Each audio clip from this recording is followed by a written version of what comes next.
Aujourd'hui, c'est jeudi et comme chaque jeudi, c'est le jour de ma thèse en synthèse. Alors si jamais vous n'êtes jamais venu, ma thèse en synthèse, c'est quoi? Eh bien, c'est une initiative lancée par le Discord du Vortex où nos amis thésards viennent présenter leurs travaux à notre petite tribu de fans de science. Et aujourd'hui, eh bien, on a l'honneur, l'immense plaisir d'accueillir Fa. Ça va, Fa? Oui. Enfin, Phalène brumeuse, mais on va t'appeler Fa, ce sera plus pratique. Oui, voilà. Alors Phalène, Fa, en 4e année de thèse à l'université de Poitiers. Tu as un labo aussi, le CESCM, donc le Centre d'études supérieures de civilisation médiévale. Et tu es aussi chercheuse à l'Institut national d'histoire de l'art. Ça fait maintenant 11 ans quand même que tu étudies tous ces domaines-là, en particulier donc l'histoire de l'art, et tu as aussi une maîtrise de philosophie. Et donc tu vas nous présenter ta thèse ce soir. Ça va, donc tout va bien, tu es prête, tu te sens... C'est une bonne présentation? Bah, j'espère. Ouais, non mais c'est bien ça, je n'ai pas dit de bêtises. Oui, tout va bien. Et donc ta thèse, eh bien on va en parler un petit peu. Au Moyen-Âge, l'image est partout, aux portes des villes et des églises, sur les blasons des puissants, aux murs des palais, mais surtout dans les livres. Et ces images sont bavardes et n'ont pas fini de parler. Elles nous disent quelque chose de la nature de Dieu, des hommes, des relations qui les unissent ou les séparent. Elles expriment des angoisses ou répondent à des questions profondes. Elles ont leur propre langage, leur propre code, leur propre système de référence. Derrière leur simplicité apparente, ces enluminures, qu'on retrouve notamment en grand nombre dans des manuscrits destinés aux laïcs, n'ont pas tout à fait fini de prouver leur complexité. La thèse de Fa consiste essentiellement à les faire parler un peu plus, à les faire parler plus spécifiquement des femmes. En effet, au XVe siècle, la société médiévale définit de plus en plus ces dernières comme des êtres à part. Alors, est-ce qu'on s'adresse à elles d'une façon particulière? Est-ce qu'on s'adapte à leur nature? Des premières conclusions de son travail ressort une certitude. Ces images si bavardes font en effet partie de leur éducation visuelle. Elles leur apprennent qui elles sont, qui elles devraient être. Elles représentent des aspirations, des projections, des idéaux qui construisent des identités. Et donc c'est de tout ça que va nous parler Fa dans sa thèse en synthèse ce soir. Je t'en prie, je te laisse la parole. Tout à fait. Alors déjà, merci d'être venu, parce que je vois que vous êtes pas mal nombreux, c'est chouette. Alors je vais commencer par définir un petit peu mieux mon sujet, puisque les femmes, les images, vous voyez un petit peu de quoi on va parler. Mais déjà, qu'est-ce que c'est un livre d'heures? Puisque c'est ce qui constitue la base de mon corpus, c'est uniquement sur ce type de manuscrit que je vais travailler. Alors c'est tout simplement un livre de prière qui est destiné aux laïcs, mais pas seulement, mais surtout à eux quand même, et qui apparaît en Europe occidentale vers la fin du XIIIe siècle. Ce sont des manuscrits pour l'essentiel, ça veut dire qu'ils sont copiés à la main comme à peu près tous les livres de cette époque, sauf ceux qui sont postérieurs vraiment à la seconde moitié du XVe siècle. Alors le corps principal de l'ouvrage, et qui donne son nom en fait à ce type de manuscrit, ce sont les Heures de la Vierge. Ce sont en fait 8 offices religieux qui se calquent sur le découpage des heures canoniales, qui sont en fait les psaumes et les hymnes et tous les textes religieux qui seront chantés 8 fois par jour dans les monastères. Donc ils vont des matines et des laudes jusqu'aux vêpres et accomplis. C'est un système de découpage du temps qui à la base est fait pour les moines et qui ensuite va être adapté au mode de vie des laïcs. Ces manuscrits vont contenir des textes qui donc sont destinés à être lus et récités 8 fois par jour par le lecteur et sont surtout accompagnés d'un grand nombre d'images. Donc c'est un ouvrage qui est destiné à accompagner la piété de tous les jours et aussi un format qui est littéraire et visuel. Et je me charge uniquement de la partie donc visuelle que des images. Alors pour détailler un petit peu plus, ces livres d'heures vont être aussi accompagnés par d'autres textes, notamment un calendrier qui est un calendrier perpétuel, donc qui est fait pour fonctionner en permanence, qui va indiquer toutes les dates des fêtes des saints, des fêtes religieuses, et aussi on va trouver toutes sortes d'autres textes constitués de psaumes, d'extraits bibliques, de prières, etc., etc. Alors, il faut bien savoir que c'est le livre qui va être produit en plus grand nombre pour la fin du Moyen-Âge. Pour le XIVe, XVe siècle, c'est celui qu'on retrouve en plus grande quantité. Ils sont très répandus chez les aristocrates, surtout chez les aristocrates. Je vais vous expliquer un peu pourquoi tout à l'heure. Et ceux-là, ils en possèdent souvent plusieurs qu'on va dédier à différents usages. Et donc, ce sont des ouvrages qui sont uniquement accessible aux plus riches, puisque un livre, à cette époque-là, c'est surtout et avant tout un objet de luxe qui témoigne d'un statut social et aussi d'un certain niveau de culture. En fait, il faut bien imaginer que pour produire un livre à cette époque-là, il faut compter le temps de réalisation de chaque partie, les matériaux nécessaires, donc ça veut dire le prix du parchemin, de la copie du texte, et qu'un seul manuscrit fait travailler plusieurs corps de métier, puisqu'il faut quelqu'un qui va réaliser le parchemin, un scribe qui va écrire le texte, des ateliers d'enlumineurs, parfois plusieurs, qui vont se charger de toutes les images qui vont être représentées.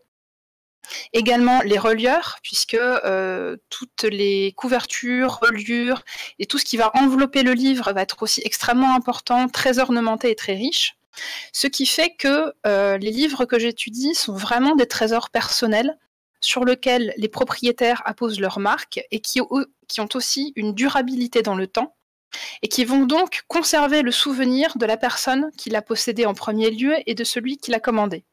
C'est donc un investissement assez considérable qui est financier, mais est aussi mémoriel, artistique, et aussi un signe de piété et de richesse. Alors ces livres témoignent d'une pratique religieuse qui fait partie de la vie quotidienne des gens à une époque où, comme on l'a un petit peu mentionné dans le résumé, elle met en avant l'individu et son intériorité. On va favoriser notamment la lecture silencieuse, puisque jusque-là, les lectures de textes sacrés se font plutôt en public et à voix haute.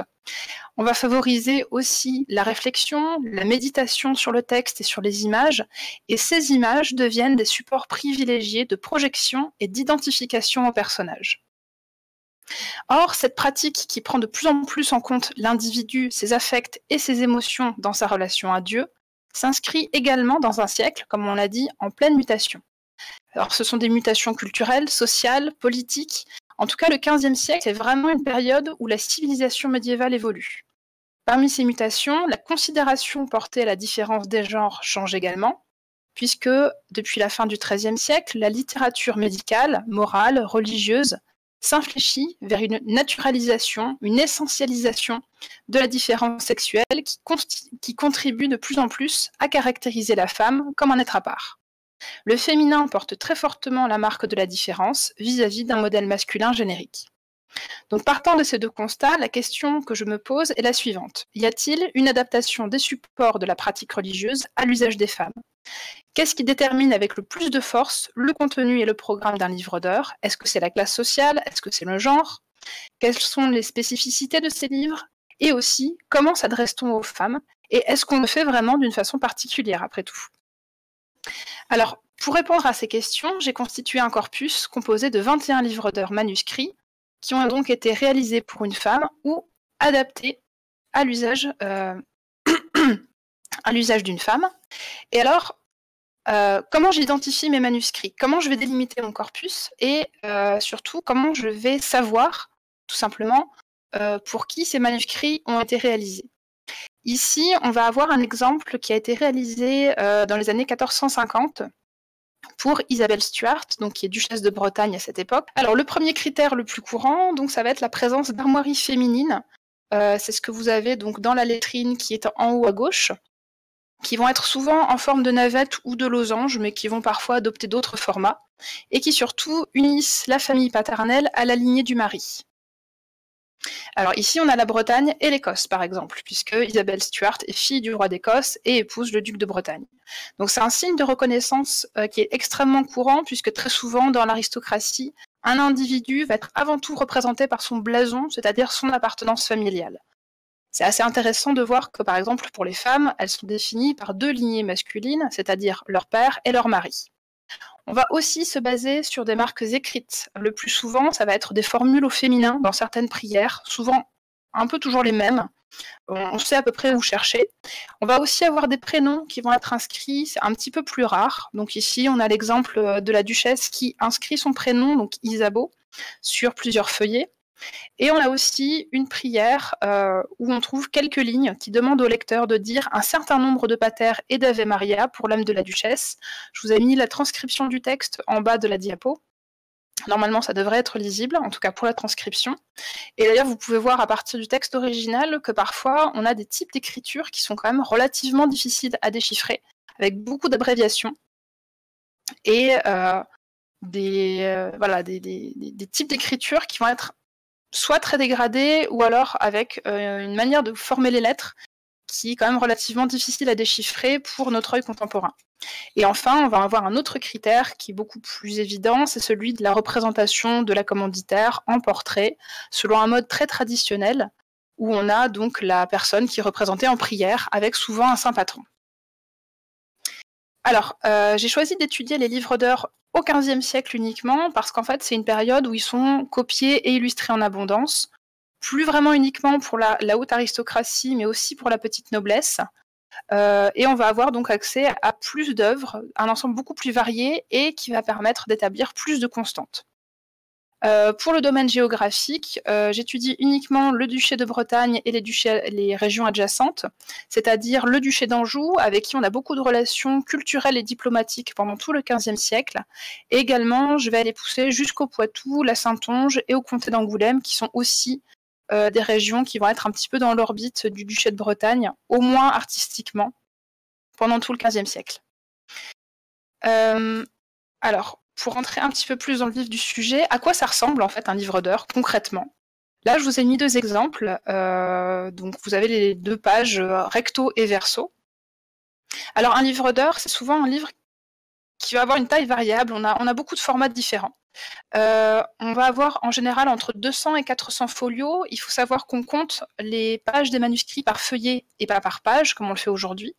Donc 200 à 400 folios, ça fait 400 à 800 pages. Ici, donc l'exemple que je vous ai mis, c'est l'ouverture d'un office, donc celui de sexte, c'est-à-dire la 6e heure du jour, c'est-à-dire midi. Ce sont les pages les plus décorées, puisque chaque début d'office s'accompagne d'une image qui va être entourée de marges, qui elles-mêmes reçoivent un décor et des scènes narratives secondaires. À droite, donc la page avec la suite du texte suit une composition identique, avec toujours le même cadre central entouré de marges, qui vont être souvent beaucoup moins décorées. On va apporter souvent moins de soins aux marges du texte qu'aux marges des grandes images. Et elles sont parfois aussi réalisées par un autre peintre, puisque, comme je l'ai dit plus tôt, on va souvent avoir plusieurs corps de métier qui vont travailler sur un même manuscrit. Et ici, c'est le cas. On va avoir d'abord le scribe qui a écrit le texte. Ensuite, on va avoir un premier peintre qui va travailler sur les marges du texte. Vous voyez qu'on n'a pas du tout le même style de dessin et de peinture entre ces deux pages. Et ensuite, on va avoir l'atelier qui va réaliser la grande enluminure et ses marges. Donc au total, rien que pour ces deux pages, on va avoir au moins 3 groupes de personnes différents. Il faut compter une trentaine de ces grandes enluminures, plus leurs marges plus ou moins décorées, qui sont toutes peintes sur parchemin. Les formats vont être assez variés au niveau des pages elles-mêmes, puisque les plus grands font environ 20 cm de haut pour 15 à 16 cm de large, ce qui est quand même pas excessivement grand, et quand vous voyez un petit peu les proportions des images par rapport au reste, ça donne quand même des choses assez petites. Il faut savoir aussi qu'on a des livres d'heures qui sont extrêmement petits. J'en ai étudié certains que j'ai pu consulter sur place, qui faisaient seulement, enfin, la page faisait 10 cm de haut. Il faut imaginer que ça donne des images qui sont vraiment extrêmement fines, très minutieuses, et qui vont aussi d'ailleurs conditionner un rapport au corps et au corps du lecteur qui est assez différent, puisqu'on ne va pas du tout regarder une image, enfin une grande image, de la même manière qu'on lit un livre qui tient littéralement au creux de la main. Alors ces illustrations constituent un ensemble qui est thématiquement assez homogène, où on retrouve toujours les mêmes épisodes de la vie du Christ, de la Vierge, des apôtres, qui illustrent des textes qui sont quasiment toujours les mêmes. Donc c'est pas du tout l'aspect narratif proprement dit qui va être le plus riche d'enseignements et, pour tout dire, le plus intéressant. Il faut aller un tout petit peu plus loin pour aboutir à des choses plus pertinentes. Et donc on va aller voir ça tout de suite avec un exemple. En fait, je vais vous montrer tout simplement comment je procède quand j'ai, par exemple, une page comme ceci et que je dois travailler dessus. Comment ça marche? Alors ici, je vous ai mis ce qui est l'ouverture des matines de la Vierge dans les heures de Marguerite d'Orléans. Donc on est sur un livre d'heures réalisé dans les années 1430 pour une princesse française de la maison d'Orléans. peut-être à l'occasion de son mariage avec Richard d'Étampes, qui était un des frères du duc de Bretagne. On est dans la très haute noblesse française, puisque Marguerite, elle est la sœur du prince-poète Charles d'Orléans et la petite-fille de Charles V. Donc on est vraiment dans le haut du panier. La page qui ici ouvre l'office des matines, c'est-à-dire c'est le tout premier office de la journée. L'ensemble est peint sur parchemin, rehaussé à la feuille d'or et mesure 20 cm, 20,5 cm sur 15. On est sur l'équivalent d'un format A5 à quelques centimètres près, ce qui donne quand même une image centrale qui est relativement petite, encore une fois. Et alors pour ceux qui voudraient retrouver le manuscrit en question, je vous ai indiqué la cote. Donc c'est les abréviations un petit peu obscures que vous avez en haut à gauche dans la petite notice. Donc qui indique tout simplement que le manuscrit se trouve à Paris, à la BNF, donc Bibliothèque nationale de France, et que c'est le manuscrit latin, donc c'est le sens de l'abréviation MS Lat, manuscrit latin, 1165B, et qu'on est au folio, c'est-à-dire au feuillet 31R, donc on est sur le côté recto.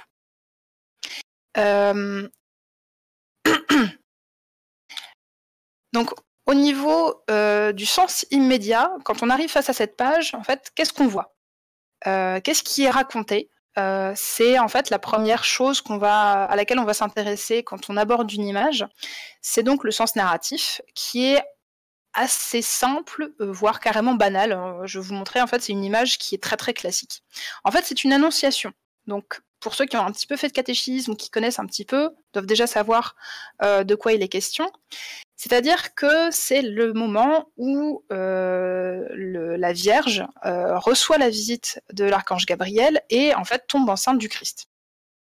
Donc on voit Dieu le Père qui est tout en haut à gauche, qui souffle vers la Vierge agenouillée le Christ enfant porté par des anges. C'est la vignette numéro 1 que vous avez. J'ai essayé de zoomer au maximum. Il faut vraiment savoir qu'on est sur des images qui sont très très très petites. Donc ce détail-là est vraiment absolument minuscule. Je ne sais pas si vous arrivez à distinguer un petit peu, mais en fait on voit l'enfant qui est porté par deux anges à l'intérieur du décor. En fait, on est sur un modèle qui est très classique, qu'on retrouve dans beaucoup d'autres supports pendant toute la période médiévale. On a toujours les mêmes éléments, avec Marie qui est à son prie-dieu, qui lit un livre où très souvent on va avoir des versets du livre d'Isaïe, qui est où on a un passage qui annonce la venue du Christ. On a également différents détails, on a des lys qui vont symboliser sa virginité, l'archange Gabriel qui s'agenouille pour saluer la Vierge, et qui tient entre ses mains cette espèce de ruban qu'on appelle un phylactère, et qui porte inscrit, donc là c'est un petit peu effacé, difficilement visible, les premiers mots de la salutation angélique, c'est-à-dire l'Ave Maria. Donc il n'y a aucune surprise, en fait, dans cette image. Ce qui va être un petit peu plus intéressant, excusez-moi, c'est la marge, qui est organisée sous forme de bandes de végétaux, qui représente le décor de jardin avec des vignes, des oiseaux, des papillons, des escargots, tout un décor champêtre. Et également des personnages. Alors c'est la troisième vignette et la quatrième. Vous avez notamment une femme qui file près d'un groupe de poules et de coqs, des femmes qui tressent des couronnes d'œillets, et un groupe de personnages qui récoltent du raisin. On sait qu'on est dans l'ouverture des matines de la Vierge, comme je vous le disais, que c'est la première prière du jour, et c'est souvent une page qui est très décorée, très importante, et qui débute le cycle des heures de la Vierge. Alors ça, la situation de l'image dans le corps du manuscrit est souvent très utile pour l'analyse, puisqu'en fait, certaines images peuvent se répondre d'un chapitre à l'autre, selon leur position, ou répondre aussi à des textes qui vont se trouver ça et là dans le reste du livre. Ensuite, on va aborder une couche de sens qui est un petit peu plus complexe à étudier. En fait, ça va être plutôt la signification, ce que l'image va dire de quelque chose. On va dépasser en fait tout simplement la surface narrative, c'est-à-dire on va dépasser simplement ce qui est raconté, l'épisode biblique, pour savoir ce que ça peut dire de quelque chose, comme tout simplement ici le discours théologique qu'on peut avoir sur l'incarnation. Alors, l'incarnation, dans la théologie chrétienne médiévale, c'est l'entrée du divin dans la chair. C'est le moment où Dieu prend corps, prend chair dans le monde. C'est représenté de façon assez claire ici, donc avec le Christ enfant que je vous ai montré, qui est envoyé par Dieu, qui plonge vers la Vierge. Mais ici, on va avoir la marge qui va redoubler le sens de cette image principale avec le thème du jardin clos. C'est un thème qui est associé à la Vierge dès le XIIe siècle, d'après l'exégèse du Cantique des Cantiques et de certains textes de la Bible. Et en fait, le jardin, dans la pensée chrétienne médiévale, c'est un symbole qui est assez complexe, qui est assez polysémique, et qui ici va donc revêtir plusieurs significations. En premier lieu, c'est le sens le plus classique, c'est une chose qu'on va retrouver très souvent, avec l'abondance des couleurs, des fleurs, des fruits, parce que vous voyez qu'on a des fraisiers, on a de la vigne, on a plusieurs espèces. Alors j'avais noté des violettes, des œillets, etc. Donc ce sont des fleurs qui sont parfumées, puisque c'est des choses qu'on utilise aujourd'hui encore en parfumerie, et qui sont cultivées au Moyen-Âge pour l'agrément visuel, mais aussi pour leur parfum. On a aussi des oiseaux qui vont donc évoquer une dimension auditive avec leur chant. En fait, tout ça, c'est une représentation du paradis, sous la forme du jardin d'Éden. Étymologiquement, d'ailleurs, le terme découle en fait de termes grecs et persans qui vont à la fois désigner un lieu clos et un jardin d'agrément. Donc c'est hyper important. Et dans le contexte de l'Annonciation, c'est aussi un symbole de virginité, parce que c'est un espace qui est clos horizontalement, qui est clos au monde, avec toute la charge symbolique qui est associée aux fleurs, notamment aux roses. Donc, vous avez cette clôture horizontale qui le ferme, mais aussi une ouverture verticale, c'est ouvert au divin, ouvert vers le ciel, et qui va en faire un symbole aussi de renouveau et de vitalité, qui est donc apporté par l'incarnation et par la venue du Messie. Donc là-dessus, on va s'appuyer sur plusieurs éléments. Les formes et les couleurs du végétal, en premier lieu, c'est la vignette numéro 1 avec cette encolie blanche que vous avez, font référence à l'élection de la Vierge, bénie entre toutes les femmes, comme le dit l'Ave Maria. Donc cette encolie blanche, qui est la seule de cette couleur au sein du bouquet, est aussi la seule à porter des graines. Donc on voit l'élection et on voit aussi la notion de maternité. Et on fait toujours référence à sa fécondité spirituelle et physique, à la fois comme mère du Christ, donc porteuse de celui qui, dans la théologie chrétienne, apporte le salut aux hommes par son sacrifice, et ça apporte la représentation de la vigne qui est récoltée par les personnages. C'est la vignette numéro 2. Donc ces personnages qui cueillent littéralement le fruit du salut sont en fait des allusions à l'Eucharistie et au vin de messe. On va aussi avoir des allusions à la Vierge comme figure allégorique de l'Église, puisque pendant tout le Moyen-Âge, c'est une incarnation de l'Église en tant qu'institution. Donc cette Église qui nourrit les âmes, puisqu'en fait, les oiseaux dans des rinceaux de vigne sont une représentation extrêmement classique, très ancienne, qu'on retrouve dès l'époque paléochrétienne, donc en fait dès les premiers siècles du christianisme, et qui représente l'âme, donc sous forme d'un oiseau, qui se nourrit donc de ce fruit qu'est la vigne, qui est en fait le fruit de l'Eucharistie et qui est tout simplement ce dont on va faire le vin pour la messe. Le cadre est aussi celui d'une nature qui est ordonnée, florissante, mais sans excès. Le jardin clos est donc un espace cultivé et dominé, mais aussi un espace fertile, un espace fécond, et qui en fait peut faire référence aussi à la matrice féminine, dominée et ordonnée au sein du mariage. Ça va nous amener à une autre lecture, qui est celle sur laquelle je me concentre le plus. Qu'est-ce que cette représentation-là, qu'est-ce que cette annonciation va nous dire de la féminité ? Alors là, on sait que la Vierge, particulièrement depuis le XIIIe siècle, où son culte a pris un essor considérable, témoigne, la Vierge cristallise à la fin du Moyen-Âge toutes les vertus d'un idéal féminin. La piété, la modestie, la chasteté, etc. Donc on va la représenter comme la femme idéale. Et alors qu'est-ce que c'est ? Déjà, on la représente comme une femme pieuse, absorbée par ses lectures dans son oratoire, en témoigne le livre ouvert, c'est la vignette numéro 1. Alors, ces livres vont avoir d'autres significations aussi, mais dans ce cadre-là, on sait qu'on est quand même sur cette idée d'une femme qui sait lire. Ce qui est important, c'est que les traités d'éducation pour les jeunes filles, dont on connaît quand même pas mal d'exemples pour la fin du Moyen-Âge, vont recommander assez souvent d'apprendre la lecture aux femmes et que ces femmes reçoivent une instruction, alors qui va pas très loin, on les envoie pas à l'université, mais on les veut quand même assez instruites. Alors, c'est à la fois pour en faire de bonnes chrétiennes, mais aussi parce que les femmes sont très très souvent responsables de l'éducation morale et religieuse de leurs enfants. Il y a des standards à atteindre. Ensuite, le jardin clos, comme on l'a dit, représente la virginité et une maternité qui est contrôlée par le mariage, évidemment. Les images secondaires vont renforcer cette lecture. La jeune fille et les deux femmes qui tressent des couronnes d'œillets, alors c'est l'image numéro 2, en haut à droite, renforce cette idée d'une imagerie féminine idéale, tout en vertu, en mesure et en retenue. À noter que l'œillet est aussi très souvent associé au mariage.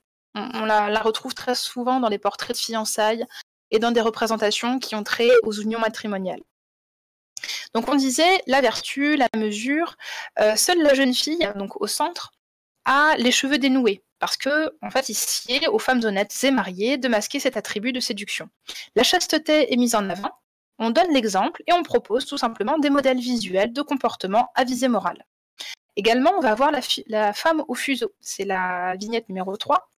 Le travail du fil et des étoffes est donc un symbole de chasteté féminine. Alors ça, c'est quelque chose qui est très très courant aussi dans l'iconographie médiévale, parce qu'elle est considérée comme un outil d'encadrement, de moralisation et d'éducation, surtout dans les classes aristocratiques où il n'a pas en fait de vocation productive ou utilitaire, en tout cas pas vraiment. On peut le voir comme le pendant du jeu d'échecs pour les hommes, parce que ça leur apprend, d'une manière différente, les vertus de la patience, de la concentration, le contrôle du geste, la modération des pulsions. Et la civilisation médiévale valorise en effet tout particulièrement l'harmonie, la mesure et la retenue du corps, en particulier chez les aristocrates qui se doivent d'être l'élite et de donner l'exemple, et encore plus chez les femmes qui sont considérées comme plus inconstantes et surtout plus enclines au péché. On en revient ici à la signification du thème du jardin. Dans beaucoup de traités de la fin du Moyen-Âge, l'image d'un jardin ordonné, bien cultivé, où poussent des fruits et des fleurs au lieu des mauvaises herbes, est celle de l'âme vertueuse.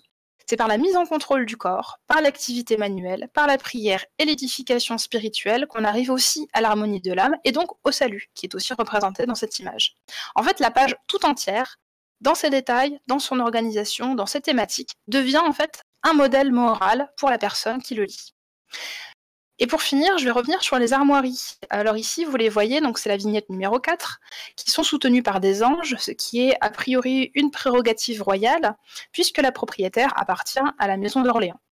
Ces armoiries de dames sont donc en forme de losange, partie du blason de l'époux et de celui du père, d'Orléans et de Bretagne. Et c'est assez important parce qu'en fait, les livres d'heures sont souvent réalisés à l'occasion de mariages et peuvent aussi constituer des marqueurs mémoriels pour commémorer une union, par la répétition des armoiries des époux. On retrouve cette vocation en fait de faire durer le souvenir de quelque chose dans la mémoire.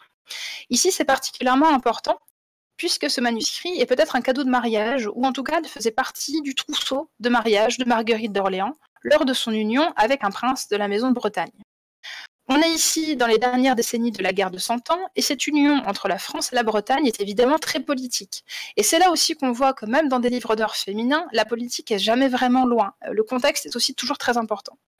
En fait, c'est une époque où on cherche à ramener le parti breton dans le giron français, puisque le duché de Bretagne, encore indépendant à cette époque-là, n'a pas vraiment cessé d'osciller entre anglais et français pendant toute la guerre. Et donc on a eu beaucoup d'alliances de ce type-là, et qui vont servir des volontés politiques. Et ce qui fait que le cadre politique et historique des images est également à prendre en compte et va permettre d'expliquer aussi parfois certains détails, notamment dans ce manuscrit-là. Alors, j'ai absolument pas le temps d'en parler, mais cette prise en compte en fait des conditions de réalisation et de l'histoire qui se déroule tout autour de cet objet va permettre d'expliquer aussi et de comprendre la présence de certaines images un peu surprenantes. En tout cas, ce qu'il faut savoir, c'est que il faut toujours remettre les images en contexte. Alors pour conclure, il faut vraiment rappeler que c'est important d'aborder les images, surtout les images de ce type d'objet. Comme je vous l'ai dit, on est sur quelque chose de très très banal. C'est du vu et revu au niveau de la composition, au niveau de l'agencement des personnages. Donc la simplicité, elle est uniquement de façade. On va avoir des expressions qui sont beaucoup plus complexes, qui concernent la nature, le rôle social, les qualités, les devoirs des personnes à qui elles sont destinées. Il ressort en fait des études iconographiques que ces livres d'heures ont une dimension fortement didactique, comme on l'avait déjà mentionné, et qu'on y enseigne à travers ces images des comportements, des idées qu'on souhaite mettre en valeur ou au contraire réprimer chez celles à qui les images sont destinées. Ce discours, il est beaucoup amené par justement l'image, en proposant des modèles et des contre-modèles qui font partie en fait d'un paysage visuel et mental des femmes, souvent dès leur plus jeune âge, puisque très souvent c'est dans un livre d'heures, souvent celui de leur mère, que les gens apprennent à lire dans l'aristocratie. Cependant, ces images ne doivent vraiment pas être envisagées séparément. il faut les réintégrer à des réseaux de séries et de significations qui les lient ou les opposent entre elles pour créer du sens, par des associations ou des oppositions de couleurs, de figures, de thèmes ou de motifs. Il faut vraiment savoir que, par exemple, le motif je prends un exemple au hasard, la femme au fuseau, elle ne va avoir vraiment de sens que si on la relie au reste de l'image dans lequel elle s'inscrit. Si on l'isole, elle ne va pas signifier beaucoup plus de choses que ce qu'elle représente en termes narratifs. Donc on va créer des réseaux comme ça qui vont activer des significations et qui vont permettre de produire vraiment des significations successives. On va utiliser le végétal, qui est un support très important. Donc on va avoir les encolies blanches, par exemple, comme je vous les avais montrées.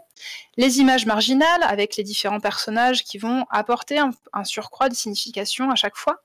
Des motifs qui sont profondément ancrés dans le langage visuel médiéval, comme les oiseaux dans la vigne, etc., etc. Donc en fait, ce qui est intéressant, c'est de mettre en lumière les moyens visuels par lesquels les images produisent une signification qui va au-delà du contenu narratif de surface. Donc en fait, ce qui est important, c'est de travailler autant sur ce que disent les images, sur leur contenu discursif, sur ce qui est sémantique, que sur la manière dont elles le disent, c'est-à-dire étudier les systèmes de sens et la manière dont on va finalement parler à travers l'image. Il faut toujours savoir que voilà, la forme est partie prenante de la signification. Et la façon dont les images s'adressent aux femmes qui les regardent met en lumière plusieurs choses. Des attentes sociales, donc on va savoir quelles vertus, quels comportements on favorise chez elles, donc la piété, la chasteté, la modestie, un certain niveau d'éducation aussi qu'on leur inculque et qui leur permet de comprendre ces images complexes qu'on leur destine, mais aussi de transmettre une certaine éducation. On va aussi avoir des systèmes de référence. Des items visuels comme le motif des oiseaux dans la vigne renvoient immédiatement à des concepts théologiques qui sont synthétisés par l'image. Donc ici, par exemple, le thème de l'Eucharistie. Donc pour ce qu'on avait, donc c'était là. Voilà. Donc cet oiseau dans la vigne signifie quelque chose quand même d'assez complexe. Mais en fait, ça va être des systèmes de rappel qui vont faire de l'image figurative un système de réseau et de signes qui va être probablement connu et à peu près maîtrisé quand même par le public de ces ouvrages, qui va être très très très exposé à ce type d'image et à ce type de raisonnement. Et aussi, ça va témoigner d'une culture littéraire et visuelle spécifique, puisque par exemple, le thème de la jeune fille couronnée de fleurs que je vous ai remis renvoie non seulement à des éléments d'ordre plutôt théologique et moraux, mais aussi à toute une culture courtoise et littéraire qui est quand même relativement bien connue des lectrices également. Donc il faut aussi prendre en compte la matérialité des manuscrits, ce que j'ai absolument pas eu le temps de faire pendant cette présentation, parce qu'en tant qu'objet, leur format, leur matérialité va aussi conditionner le rapport à l'image. Comme je vous disais, on ne va pas du tout lire et aborder les images de la même manière, selon qu'on va tenir un livre très petit ou quelque chose de beaucoup plus grand. Donc on va avoir un rapport différent qui est intéressant aussi à étudier. Donc voilà, beaucoup de thèmes sont en jeu à travers l'étude de ces images. J'espère que j'ai réussi à vous montrer un petit peu qu'on peut dépasser finalement des choses assez convenues et que, voilà, comme je disais, les images sont très bavardes. Elles disent beaucoup de choses sur le rapport des femmes à leur identité, aussi, alors encore une fois, que j'ai pas eu le temps d'aborder, mais aussi sur le thème de la mémoire, de la transmission de celle-ci, de l'expérience personnelle du sacré. Bref, tout ça pour dire, on n'a pas du tout fini de faire parler les images. Voilà, donc j'ai terminé pour la présentation. Je laisse la parole aux animateurs. Bah, merci beaucoup à toi pour ta présentation, c'était très complet et très joli aussi. Hein. Je valide. Voilà, les gens applaudissent, tu vois, ils se lèvent dans le chat. Standing ovation. Standing ovation, donc c'est vrai qu'on va pouvoir passer aux questions. Merci beaucoup pour cette présentation, je pense, qui a éclairé pas mal de gens, hein, parce que c'est vraiment des sujets que personnellement je ne maîtrise pas du tout, même si je connaissais un petit peu les livres d'heures, et puis voilà ce qu'on peut y avoir comme image mentale, on va dire, de ce genre d'ouvrages de l'époque, mais auxquels on s'attarde beaucoup trop peu, je pense, lors de nos écoles classiques, on va dire, pour bien comprendre un petit peu les enjeux en fait qui se cachent derrière et qui nous rapprochent peut-être un petit peu aussi des des gens qui les utilisaient vraiment au quotidien, en fait, et de comprendre que pour eux, ça avait beaucoup plus de sens, ou du moins de messages, que ce que nous, on pouvait voir quand on tombait sur une page comme ça, au hasard. En fait, on se dit, oui, bon, bah, il y a la Bible, et puis c'est joli autour, quoi. Et globalement, c'est ça que j'ai trouvé très intéressant dans ta présentation, c'est de comprendre que je peux pas, je sais pas si on peut parler vraiment de messages cachés, mais en tout cas, c'est pas non plus subliminal, tu vois. Mais j'ai quand même la sensation que beaucoup de choses étaient transmises à travers ces livres d'heures. Moi, j'avais une question vis-à-vis de ça, justement. C'est un petit peu, bon, là, on a beaucoup parlé, hein, pour le coup, de l'aristocratie, des rois, des reines, des mariages. Est-ce qu'on sait un petit peu comment ça se passait, justement, pour peut-être le peuple plus classiquement, qui peut-être juste déjà ne savait pas lire, ou ils avaient accès à d'autres formes d'objets pour justement se représenter? Alors c'est un petit peu compliqué, en fait c'est une grosse dispute entre historiens de l'art depuis très très longtemps. Le problème des classes populaires, c'est qu'on les connaît relativement mal parce qu'elles ont tout simplement laissé peu de traces, peu d'objets. Après, on a l'archéologie qui va compenser un petit peu ça, mais au niveau de leur culture et surtout de leur culture visuelle, c'est assez compliqué. Ce qu'on sait, c'est que alors pendant très longtemps, et c'est quelque chose que vous allez encore souvent entendre, c'est cette idée de la Bible des illettrés. C'est-à-dire cette idée selon laquelle toutes les images qu'on va avoir dans les portails des églises, même dans les édifices religieux eux-mêmes, étaient faits pour éduquer une population illettrée, et ça se faisait par les images. Sauf qu'en fait, beaucoup d'historiens ne sont plus du tout d'accord avec cette vision-là, tout simplement parce que, je vous l'ai montré, les images, elles sont extrêmement complexes et elles nécessitent une certaine culture, et une certaine culture qui vient en fait tout simplement de la lecture de la Bible, et qui nécessite un bagage intellectuel qui n'est pas forcément celui du paysan moyen, on va dire. Donc c'est assez difficile à approcher. On pense qu'ils avaient quand même accès à certaines images, à certains types de discours visuels, mais ça va être plutôt par le biais des édifices religieux et des images qu'on va trouver dans l'espace public. Celles que je vous ai montrées, elles sont vraiment du ressort du privé. Après, on a des collectionneurs qui vont... Alors, on a Jean de Berry, qui est très connu pour ça, qui possède énormément de livres d'heures. Si vous avez déjà entendu parler des très riches heures du duc de Berry, c'est les siennes. Et ce sont des formats qui sont faits pour être exposés. Donc ça, il y a un côté public à ces images-là, mais on reste quand même dans des cercles très restreints qui sont ceux de l'aristocratie. Donc voilà, c'est des questions un peu compliquées, et je pense pas qu'on puisse vraiment savoir un jour. C'est, voilà, compliqué. J'ai un peu posé la question qui fâche dès le début. Voilà. Désolé, c'était pas du tout prévu. Hein.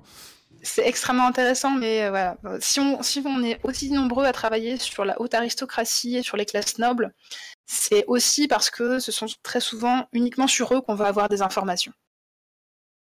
On ne peut pas spéculer sur ce qu'ils pourraient ou non avoir. Il n'y a pas de livre d'heures du peuple, en fait, c'est ça? C'est trop cher à produire? Voilà, comme je disais, c'est extrêmement cher. Alors, on va en trouver, mais ça va être vraiment sur la toute fin du 15e, début du 16e siècle. Mais alors, ce sont souvent des livres imprimés qui sont de moins bonne qualité, vraiment formels et matériels, qui vont être plus abordables. Mais on va rester quand même dans des classes assez aisées, ça va être plutôt la bourgeoisie, la petite noblesse, mais jamais le peuple.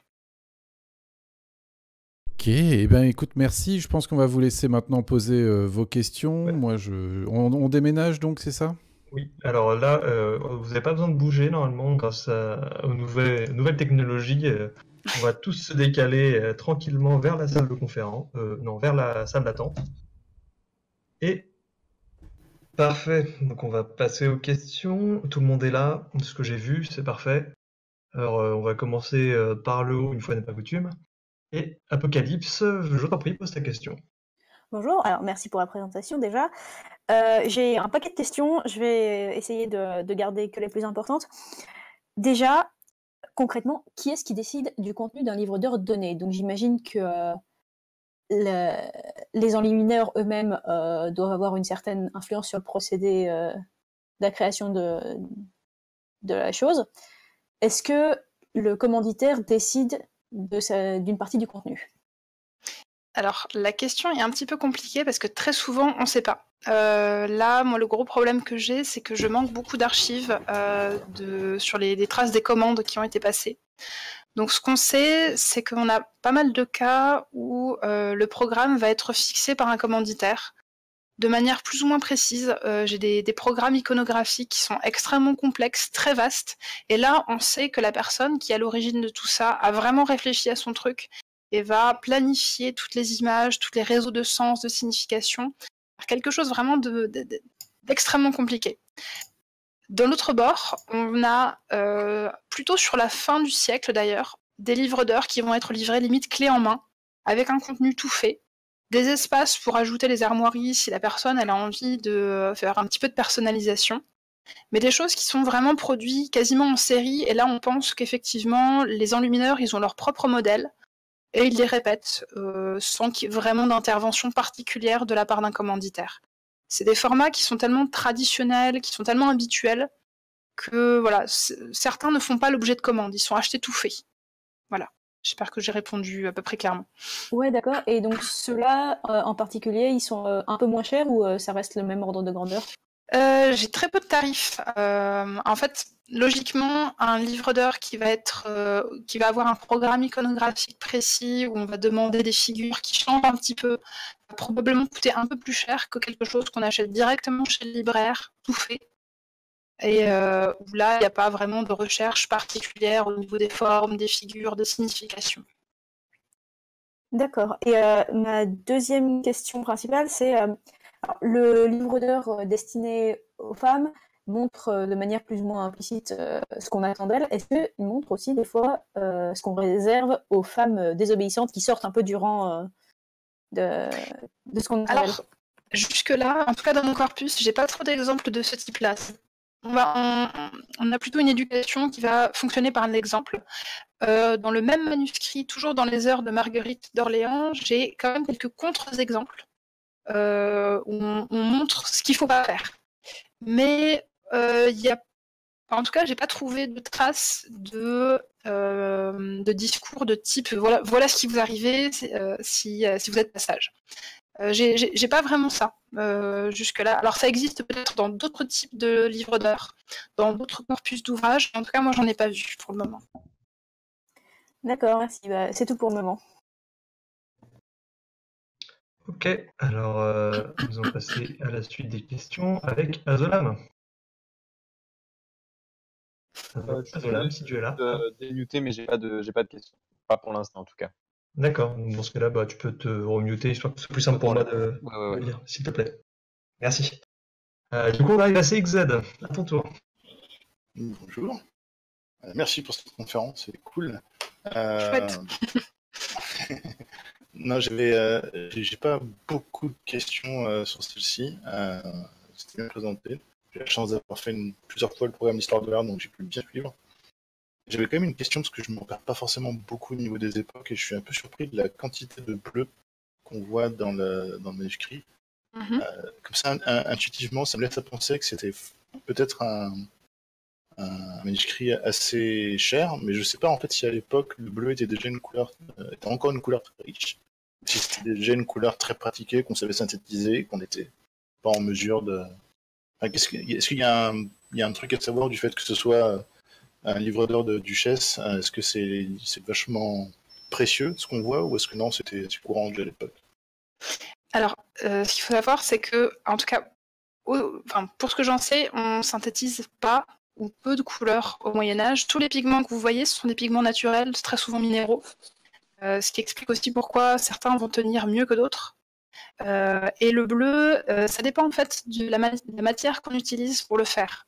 Très souvent, pour le manteau de la Vierge, notamment, on va lui réserver les pigments les plus chers, c'est-à-dire des pigments qui sont faits à partir de lapis-lazuli, qui est une pierre qui est donc importée très souvent d'Afghanistan, donc de très loin, qui coûte extrêmement cher. Pour d'autres parties, on va avoir des tonalités de bleu qui vont être un petit peu différentes. On va plutôt utiliser de l'azurite, qui est un autre minéral, qui donne un bleu un peu plus fade en général. J'ai pas d'études sur les pigments de ce manuscrit. Donc là, je ne saurais pas me prononcer parce qu'en plus, c'est pas vraiment ma partie.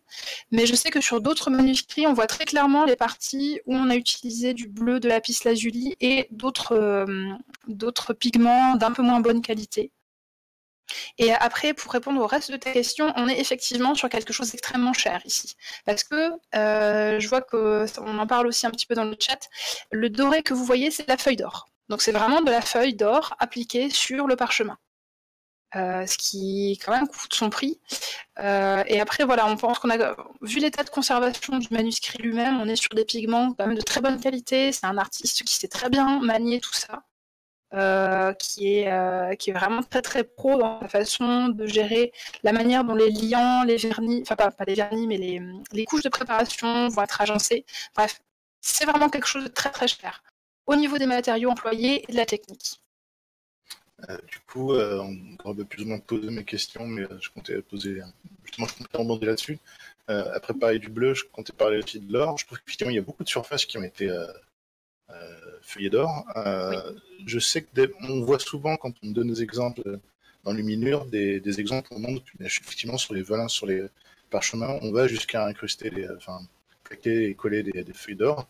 Là, en plus, il y a une grosse surface, mais il me semblait que tout ce que j'avais vu en Luminure présentait à un moment donné, ne serait-ce qu'un petit chouïa de feuilles d'or. En réalité, d'après ce que tu as l'air de dire, en réalité, non, c'est rare, c'est quelque chose de cher, quoi qu'il arrive. Enfin, qu'est-ce qu'il en est du coup? Ça se pratique tout le temps dans Luminure de mettre des feuilles d'or, même un petit peu, ou alors c'est en fait assez rare? Alors moi, j'en vois très souvent. Dans les manuscrits, c'est quelque chose qui est quand même relativement courant. Enfin, c'est un... Enfin, voilà. L'usage de la feuille d'or, on va vraiment le retrouver très très très abondamment dans ce type de livre au XVe siècle.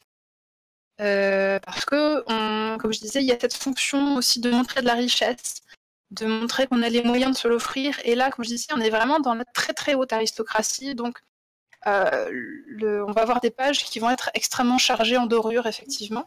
Et aussi, ce qui est intéressant, c'est qu'ils mettent au point des peintures qui sont uniques, enfin des peintures dorées, pour remplacer parfois la feuille d'or, pour créer des effets de texture.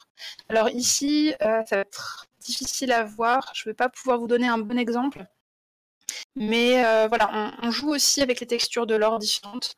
Et effectivement, oui, on le retrouve beaucoup. Alors, je voudrais bien vous montrer des exemples qui sont aussi vachement jolis. On retrouve beaucoup dans les livres liturgiques, parce que l'or a aussi une dimension sacrée, avoir une dimension symbolique. Il y a aussi toute la part de signification des couleurs que j'ai pas du tout abordée, qui est aussi très importante. Donc voilà, l'or, quand on peut en mettre, quand on a les moyens de le faire, on va en mettre vraiment partout. Parce qu'en plus, les gens du Moyen-Âge ont vraiment ce goût pour la texture, pour les choses qui brillent, en fait. Hein. Parce que l'or, c'est de la lumière pour eux. Ça représente vraiment cet aspect-là. Donc, plus on en met, mieux c'est. Voilà. Et là, tu disais que c'était difficile éventuellement de pointer les exemples. Là, je trouve que sur la toute dernière, c'est l'avant-dernière slide de la présentation, notamment quand il y a les détails sur les feuilles de vigne qui sont, là c'est clairement de la peinture avec des paillettes d'or dedans. Effectivement, voilà, c'est ça, c'est ce type de peinture-là, oui. Ce qui rajoute la dimension divine aux feuilles de vigne qui ne met pas, mais ça symbolique. Oui, il y a ça, et puis il y a aussi tout simplement, c'est joli. Il faut vraiment pas oublier ce côté d'agrément visuel. C'est vraiment un objet qui est fait pour plaire à la personne qui le regarde. Il y a aussi ça. Ils aiment vraiment ce côté-là. La matérialité de l'objet est quelque chose qui est très très très importante. Il y a des ranges, oui, on voit dans les décos, dans les textes au-dessus. Je crois qu'il y avait aussi des incrustations. Ouais, voilà. Sur la Solid 4, des incrustations pendant la déco. C'est vraiment pour le bling. Quoi. Oui, c'est ça. Merci beaucoup. Mais je t'en prie. Alors, on va faire quelques petites questions écrites. Donc, il y avait les questions de Grob. Donc, une question très simple. Hein. Pour ceux qui ne connaissent pas les livres d'heures, est-ce que tu peux rappeler en 2-3 mots ce que c'est et pourquoi on l'utilisait? Alors, c'est très simple. Est-ce que tu vois le missel de ta grand-mère? C'est pareil, mais avec plus d'images. En fait, c'est un livre de prière qu'on va utiliser tous les jours, en général 8 fois par jour si possible. On a en fait des offices, des prières, des choses comme ça qui suivent 8 heures au cours de la journée. Voilà. D'accord. Et donc une deuxième question, ça prend combien de temps entre la commande et la livraison du livre en quelque sorte?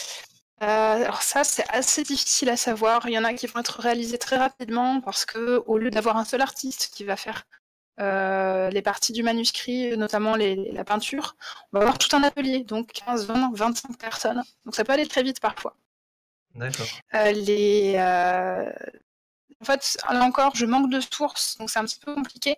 Par exemple, le livre que je vous ai présenté, donc ce livre d'heures-là, les phases de réalisation sont complètement chaotiques, c'est très étrange parce que il a mis presque 30 ans à être réalisé. Entre le moment où on a priori la livraison du texte, les enluminures qui ont été rajoutées par un premier artiste, ensuite les autres, ça peut prendre extrêmement longtemps parce que très souvent aussi ils sont bricolés petit à petit. On va faire une première campagne d'illustration, puis après on va en rajouter, on va changer la reliure, etc., etc. Donc ça peut être très court et comme ça peut être très long. C'est un peu difficile à savoir. D'accord, merci. On va repasser aux questions orales et on va proposer à la dentisterie Anna Colute de poser sa question. Bon, coucou, d'abord, merci d'avoir prononcé mon pseudonyme correctement. Alors concrètement, Ronan avait soulevé un point assez important, c'est la potentialité des livres d'heures pour la classe populaire. Après, ma question, on repose pas vraiment sur ça, mais plutôt sur ce qu'on en sait déjà. Comment on va séparer un noble à peu près, tu vois, genre de bas étage, un noble local qui a pas spécialement tant de terre que ça, comparé à, comme tu disais tout à l'heure, Charles Quint. Parce que Charles Quint, c'est un peu un pimp, tu vois, il a la moitié d'Europe dans sa main, donc c'est pas pareil. Alors, au niveau des possessions matérielles, déjà, on va pas être sur la même culture matérielle du tout. Et quand j'ai un livre d'or dans les mains, c'est quand même relativement facile, avec évidemment toujours la marge d'erreur et de doute possible, mais on peut quand même assez facilement voir qu'on n'est pas au niveau de la qualité du parchemin, de l'écriture, des enluminures qui vont être faites. On voit qu'ils n'ont pas accès aux mêmes potentialités de richesse en termes de matériaux et aussi en termes de réalisation des images. Je ne sais pas si je réponds tout à fait à ta question. Je pense que si, et concrètement, c'est l'idée de, tout simplement, ils sont plus riches, donc ils peuvent faire plus de trucs, quoi. Voilà, ça paraît un peu normal. Mais du coup, ça permet de soulever une question qui est peut-être plus intéressante, du coup, pour développer. Est-ce que les livres d'heures génèrent en quelque sorte une économie relativement stable ou est-ce que c'est des travaux ponctuels? Ce que je veux dire, c'est est-ce qu'il y a par exemple des mines pour certains matériaux qui vont être utilisés pour les pigments qui ont une activité relativement constante par rapport à ces demandes de la noblesse?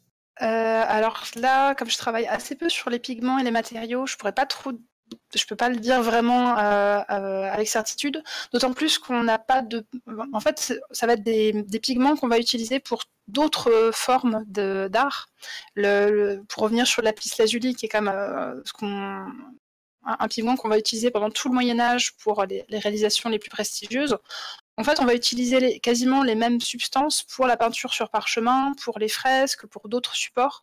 Donc c'est quand même assez difficile de parler uniquement de ce qui va être demandé par la production de manuscrits. Par contre, ce qu'on voit, c'est que la production de livres, de manière générale, et de livres enluminés, donne naissance effectivement à des ateliers, à des écoles, à des commerces et fait vivre en fait beaucoup de corps de métier vraiment sur le long terme. Et si j'ai choisi notamment d'étudier la Bretagne, c'est aussi parce que ça devient un centre de production de manuscrits et de manuscrits enluminés, qui est quand même très très important à Nantes et à Rennes notamment, et qui va se prolonger pendant tout le XVe siècle. Et c'est pareil, à Paris, on connaît beaucoup de libraires, notamment l'arrivée du livre imprimé va aussi rebooster un petit peu ces commerces-là. Je vois, d'accord. Donc du coup, pour rebondir un petit peu sur ce que tu dis, ma dernière question, c'est en ce qui concerne vraiment le cas de la Bretagne, est-ce qu'on remarque en Bretagne vraiment une volonté d'exploiter cette espèce de triangle géopolitique qu'il y a entre la Bretagne et la rivalité franco-anglaise? C'est Oui et non. Je vais pas trop m'engager là-dessus parce que c'est un petit peu délicat. On voit que effectivement la Bretagne a un rayonnement culturel et qu'effectivement il y a des luttes sur ce terrain-là entre des écoles qui vont plutôt relever de la cour parisienne, notamment aussi des écoles de peintres de Tours, et un style qui va être beaucoup plus breton. On a même pensé, enfin, il y a certains chercheurs qui ont émis l'hypothèse qu'on avait carrément des écoles d'enluminure et un style qui était typique des écoles de Nantes et de Rennes, et qui était un petit peu opposé, entre guillemets, enfin, une certaine rivalité peut-être avec des artistes qui étaient plutôt rattachés donc, au cours des rois de France. Ça, c'est une question que je trouve très intéressante et que j'essaye un petit peu de travailler dans ma thèse. Pour le moment, c'est pas très concluant. C'est de mettre en relation justement les réseaux familiaux et de relations et surtout d'alliances des personnes que j'étudie et voir s'il y a une corrélation ou des liens ou quelque chose qui peut apparaître aussi avec le déplacement des artistes, également les relations qu'ils peuvent avoir entre eux, des relations de maître à élève, qui vont travailler ensemble, ce genre de choses. Voir si effectivement toutes ces luttes intestines, tout ce rayonnement qu'on peut avoir de la part du duché de Bretagne face à la France va avoir un impact sur les formes artistiques. Donc c'est des questions qui sont encore un petit peu en suspens, mais voilà, on a quelques hypothèses qui traînent ça et là, qui font pas du tout l'unanimité, mais c'est effectivement très très intéressant à étudier aussi. J'imagine, vu qu'en plus il y a une certaine intersectionnalité entre, entre les études, les corps d'études qui sont touchés en fait par cette question. Mais du coup, merci beaucoup de tes réponses et bon, merci pour ta conférence. Hein, du coup, t'as assez bien géré. Tant mieux. Je laisse d'autres questions plus pertinentes se poser. Merci à toi. Alors du coup, on descend dans la liste et on arrive à Horizon. Merci. Alors déjà, merci à toi, effectivement, Phalène, pour ta conférence qui était vraiment intéressante. Ça fait du bien de voir autre chose que je suis dans les sciences dures et du coup, ça fait plaisir de voir autre chose de temps en temps. Enfin, je suis en train de dire que c'est pas une science dure. Clairement, désolé. Ma question, c'était pour savoir si au travers des interactions avec tes collègues, si tu avais pu essayer de voir quelles autres femmes étaient érigées comme modèles, comme idéal à cette époque, des œuvres qui ne sont pas des livres d'heures, éventuellement des œuvres non religieuses, peut-être de description, de narration de scène, ou je ne sais pas. Et si elles étaient érigées en modèle, pourquoi? Pour quelle qualité? Est-ce qu'il est possible de mettre en relation ces idéaux historiques avec les idéaux qui sont enseignés au travers des livres d'heures? Alors c'est super intéressant comme question. Je suis vachement contente que tu l'aies posée parce qu'effectivement, on va avoir différents modèles qui vont s'ériger. En fait, le XVe siècle, c'est, comme je disais, c'est vraiment une période où on va définir de plus en plus les femmes comme étant quelque chose d'autre que les hommes. Et du coup, ça va forcément avec tout un appareil littéraire, iconographique, qui va contribuer justement à dessiner les contours de ce que c'est cet être un peu bizarre et fluctuant qu'est la femme. Dans la littérature profane, on a par exemple dans les œuvres de Christine de Pisan, avec le trésor de la Cité des Dames, des figures de femmes qui vont être mises en avant pour différentes qualités. Alors ça peut être assez varié, c'est pas une œuvre que je connais non plus extrêmement bien, mais ça va être des valeurs qui vont être très souvent associées à cet idéal de féminité quand même qui est assez constant pendant tout le Moyen-Âge, de mesure, de retenue et de vertu. On n'a pas non plus des choses très révolutionnaires et très renversantes, il faut l'avouer.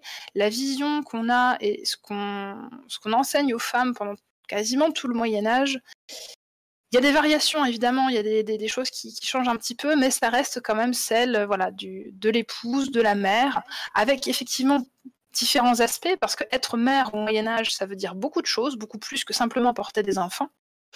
Mais voilà, en dehors de la figure un peu tutélaire de cette Vierge Église qui est le modèle absolu pour toutes les femmes, effectivement, on va s'appuyer sur des figures historiques, c'est ce que fait donc Christine de Pisan. On va avoir beaucoup de figures de l'histoire sainte, évidemment, de la Bible. Après, ça serait trop long de toutes les énumérer. Mais effectivement, on a d'autres choses qui apparaissent, d'autres personnages, d'autres choses comme ça. mais qui finalement mobilise un petit peu toujours les mêmes vertus.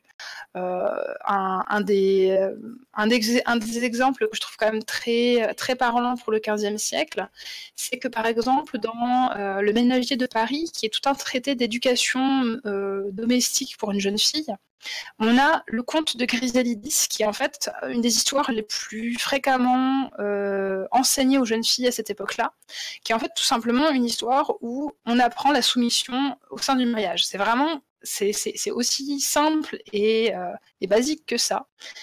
Et ça en dit long finalement sur l'évolution aussi des mentalités et la manière dont on va considérer de plus en plus les femmes moins comme sujet que comme objet.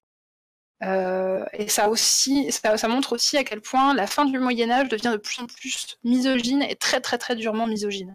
Faut pas, là pour le coup c'est vraiment assez flagrant, on retrouve ça aussi dans les sources judiciaires, etc.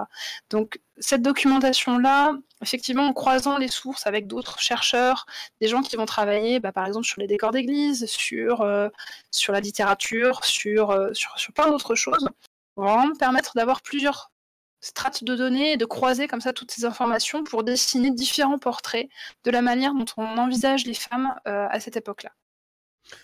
Ok, Voilà. merci beaucoup pour cette réponse. Si j'ai bien compris, en fait, plutôt c'est une autre question. C'est est-ce que quand tu essaies de récupérer les livres d'heures de ces femmes-là en particulier, visiblement, qu'est-ce qui s'en dégage de particulier en général? Est-ce que tu retrouves les traits de caractère qui sont enseignés dans ces livres d'heures dans ces femmes-là? Et est-ce que ce sont ces qualités qui sont encensées? Alors, le problème, c'est que très souvent, les femmes que j'étudie, j'ai absolument aucune source sur elles. Marguerite d'Orléans, j'ai 3 lignes de biographie. Je sais quand est-ce qu'elle est née, à peu près, et encore, c'est pas super sûr. Je sais dans quel milieu familial elle a évolué, je sais à quelle date elle s'est mariée, je sais à quelle date elle est morte. Ça s'arrête là, à peu près. Donc en fait, je travaille sur des personnes dont le livre d'heures va me donner le plus d'informations sur elles. Alors des fois, ça va être 3 fois rien. Là, par exemple, dans son livre d'heures, j'ai très peu d'informations vraiment sur elle en tant que personne. Je vois ce qu'on lui a montré, ce qu'on lui a enseigné, mais je ne sais rien sur elle. L'exemple de caractérisation de manuscrit que je vous avais montré pour délimiter mon corpus, par contre, il va être beaucoup plus intéressant. Parce que là, je sais que c'est un manuscrit qui a été commandé par la duchesse elle-même, pour son propre usage. Je sais qu'elle savait écrire, puisqu'elle a signé de son nom plusieurs feuillets. Je pense que c'est elle qui a écrit cette petite invocation à la fin d'une prière qui demande au lecteur de prier pour elle. Donc là, je vais avoir plus d'informations. Je sais qu'elle sait écrire, donc elle correspond à ces standards d'éducation. Et encore que savoir écrire pour une femme du Moyen-Âge, c'est quand même aller même au-delà du bagage basique d'éducation qu'on leur demande. Donc elle était peut-être un peu plus éduquée que la moyenne. Je sais qu'elle avait des dévotions particulières pour certains saints, donc elle était quand même relativement pieuse, qu'elle était très attachée à la culture sa culture d'adoption, entre guillemets, parce qu'elle est née et a vécu en Écosse, avant d'aller se marier en Bretagne. On n'est pas tout à fait sur les mêmes modèles culturels, mine de rien, mais qu'elle va adopter en fait toute l'imagerie et toute la dévotion à certains saints typiquement bretons. Donc là, je vais pouvoir faire apparaître une personnalité qui effectivement colle à peu près au standard de ce qu'on attend d'une femme de la très haute aristocratie à l'époque. Mais ce sont quand même des cas extrêmement rares. Très très souvent, voilà, j'ai peu ou pas d'informations sur les personnes que j'étudie. Des fois, j'ai juste un nom. Et c'est tout. Pas de date de naissance, rien du tout. Juste le nom. Voilà. Entendu.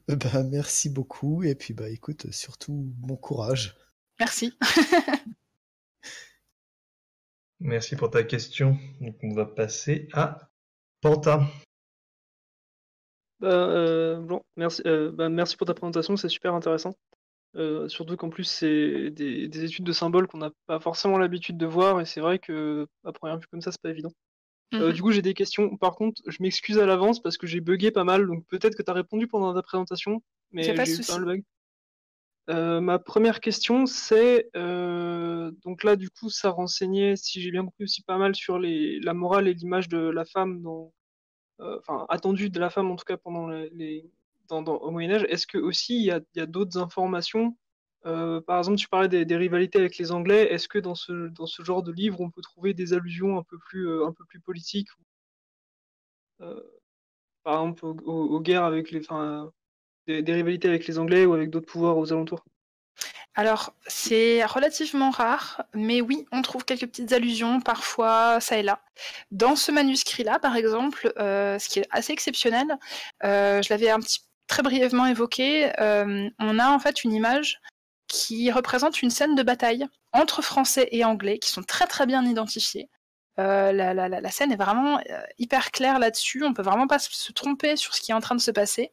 Et pourtant, on est dans un livre d'heures de femmes, donc quelqu'un qui, a priori, est vraiment tenu à l'écart de ce genre d'activité. Sauf qu'en fait, effectivement, on a une référence très claire, et encore une fois, à visée morale et à visée d'exemple, ou même d'avertissement, je pense, en disant, voilà, là, comme je le rappelle, on est à la fin de la guerre de 100 ans. On montre un combat entre Français et Anglais. Ce qu'on est en train de dire, c'est voilà ce qui va se passer, donc la guerre, si tu fais pas d'enfant masculin, si tu donnes pas d'héritier à ton mari. Voilà ce qui te pend au nez. Moi, c'est vraiment comme ça que j'interprète cette image. C'est qu'on va s'appuyer sur des événements, sur des allusions comme ça au conflit politique, pour aussi toujours amener d'autres sens. Mais effectivement, on va avoir des petites allusions ça et là, au niveau des couleurs aussi. Il y a un livre d'heures qui est assez connu comme ça, qui appartenait à un des ducs de Bretagne, où sur les systèmes d'opposition colorés, alors je crois que c'est entre le bleu et le rouge à l'intérieur des certaines images, on fait des allusions comme ça aux rivalités entre Français et Anglais, parce que lui-même avait pris son parti, etc. etc. Voilà. Donc effectivement, on a des petites références ponctuelles qui sont pas non plus extrêmement nombreuses, qui sont parfois assez discrètes, mais voilà, il y en a, effectivement. D'accord. Et du coup, j'ai une deuxième question, plus par rapport, je dirais, à l'objet en lui-même du manuscrit. Du coup, apparemment, c'est des objets précieux. Est-ce que ça peut être aussi utilisé comme, je sais pas, une marque, pas une marque de puissance, mais quelque chose qui va se transmettre en disant ah, c'était le bouquin de tel noble, et du coup le noble dedans a laissé plein d'allusions à sa personne, ou à ce que lui a fait, par exemple, je sais pas. Comme témoignage de la puissance d'une personne, en fait. Oui, alors je suis super contente que tu poses cette question, parce qu'elle est super intéressante, et en fait, les usages du livre à l'époque médiévale sont extrêmement intéressants parce qu'ils sont très différents des nôtres. On va avoir deux cas d'école. On va avoir le livre qui va être transmis à l'intérieur d'une famille et qui va témoigner de l'ancienneté de cette lignée et de son pouvoir. Donc là, on va avoir beaucoup de marques qui vont être écrites par la suite en disant tel livre, je l'ai hérité de telle personne qui était mon arrière-grand-mère, qui était machin, duchesse de trucs. Voilà. On a par exemple des livres qui vont appartenir à des duchesses de Bretagne, qui sont transmises à leurs filles. Et on a en fait tous les parcours de succession jusqu'au XVIIe siècle, où on a un texte qui dit voilà, ça c'est mon livre, je m'appelle, alors j'ai plus le nom en tête, je crois qu'on est dans la famille de Rohan, qui est une grande famille aristocratique, et qui dit voilà, ça appartenait à ma femme, qui le tenait de son aïeul, qui le tenait elle-même de telle duchesse. Donc on prouve l'ascendance familiale, on montre que effectivement au Moyen-Âge on était une grande famille. Mais il y a aussi tout l'inverse, ce qui est très étrange et ce qui est très paradoxal, c'est que, alors ça, c'est quelque chose que j'ai un peu de mal à étudier parce que j'ai très peu de sources, mais ce que je vois vraiment au niveau des objets eux-mêmes, c'est qu'on a des pratiques de réappropriation des objets. C'est-à-dire que quel que soit en fait le propriétaire original, même si c'était, mettons, le duc d'Anjou, ils s'en foutent complètement, ils effacent les armoiries, ils mettent les leurs à leur place, alors que des fois, c'est des familles, des gens qui les rachètent au XVIe, XVIIe siècle, qui sont de lignées qui sont beaucoup plus basses, beaucoup plus bas dans l'échelle, mais qui vont effacer ces armoiries, qui vont les remplacer par les leurs, qui vont parfois couvrir des portraits, rajouter des choses, et dire voilà, ça c'est mon livre. En fait, comment dire, pour certains chercheurs, ils pensent vraiment qu'il y a ce côté d'appropriation de l'objet qui est parfois plus important que d'avoir dans sa bibliothèque un livre qui a appartenu à quelqu'un de prestigieux. Donc on a vraiment les deux cas de figure, le livre comme marqueur de mémoire ou le livre qu'on rachète et qu'on s'approprie complètement. Donc c'est très très très paradoxal. Mais du coup, voilà, D'accord. je suis contente que tu aies posé cette question parce que c'est hyper intéressant, ces pratiques-là. Donc, est-ce que enfin, c'est parce que du coup, quand ils se le réapproprient, c'est par rapport, euh, c'est entre guillemets une vengeance en se disant, ah, cette famille-là nous a pourri, on a racheté son livre et on Ça, a je été peux assez pas le bon. dire. D'accord. Très souvent, c'est des familles qui ont rien à voir, en fait. Je D'accord. pense que, tout simplement, c'est des livres qui sont... Parce que ce sont des choses qu'on va beaucoup transmettre, offrir, etc. Et qui, au bout d'un moment, je pense qu'ils perdent un petit peu leur valeur parce qu'effectivement, l'art médiéval et l'art du XVe siècle, passé la Renaissance et au XVIIe siècle, perd quand même un petit peu son intérêt aux yeux du public. Et ça passe quand même quelque chose de pas très joli. Donc, le prix tout simplement de ces objets-là va beaucoup baisser, ce qui fait que des gens qui ont vraiment rien à voir avec les lignées qui les ont commandés pourront les acheter. C'est vraiment un marché de l'occasion tel qu'on peut vraiment le trouver aujourd'hui, je pense. D'accord. D'accord. Voilà. Ah, très bien. Bah, merci beaucoup pour tes réponses. Là, il n'y a pas de quoi. Alors, on a un peu de temps pour une question à l'écrit. Et donc, en parlant de la différence entre les riches et les pauvres et les prolos et le fait que les livres du Moyen-Âge sont principalement des trucs chers et précieux, est-ce que ce serait pas un biais du survivant, c'est-à-dire où seuls les manuscrits les plus précieux nous sont parvenus parce qu'ils sont mieux conservés, car justement ils étaient précieux et on aurait perdu les autres? C'est une question intéressante, c'est une question difficile surtout parce que on a en fait beaucoup de manuscrits qui sont pas chers du tout. Des manuscrits qui étaient vraiment des choses usuelles. On a des manuels d'école, on a pas mal de choses comme ça qui sont conservées dans les archives. Donc, oui et non, on va dire. Un manuscrit précieux aussi, tout simplement matériellement, il va être précieux parce qu'il va être de bonne qualité. Donc on va avoir un parchemin qui a été bien traité, qui a été imperméabilisé correctement, avec des pigments durables, réalisé par un artiste assez compétent pour faire quelque chose qui est vraiment de qualité et qui du coup va durer dans le temps. Alors que quelque chose qui va être écrit avec une encre mal faite sur un parchemin mal foutu, au bout il va durer moins longtemps logiquement. Il va se dégrader plus vite. Donc il y a aussi ces facteurs-là à prendre en compte. Après, c'est vrai qu'effectivement, on va plus facilement conserver des manuscrits précieux que des choses qui sont pas très jolies. C'est vrai qu'il y a ça. Donc c'est des phénomènes qui sont un peu plus complexes, mais voilà, il y a de l'idée. Il y a effectivement probablement ce facteur-là de préciosité qui fait qu'on les a conservés plus que d'autres, qui n'avaient pas forcément d'agrément visuel ou quelque chose comme ça. Après, voilà, je ne sais pas si c'est vraiment le sous-texte de la question, mais on est absolument certain que le paysan moyen n'avait vraiment pas les finances nécessaires pour s'offrir un livre. C'est pas que tous ces livres-là ont disparu, hein, c'est que vraiment, c'était pas matériellement possible pour eux.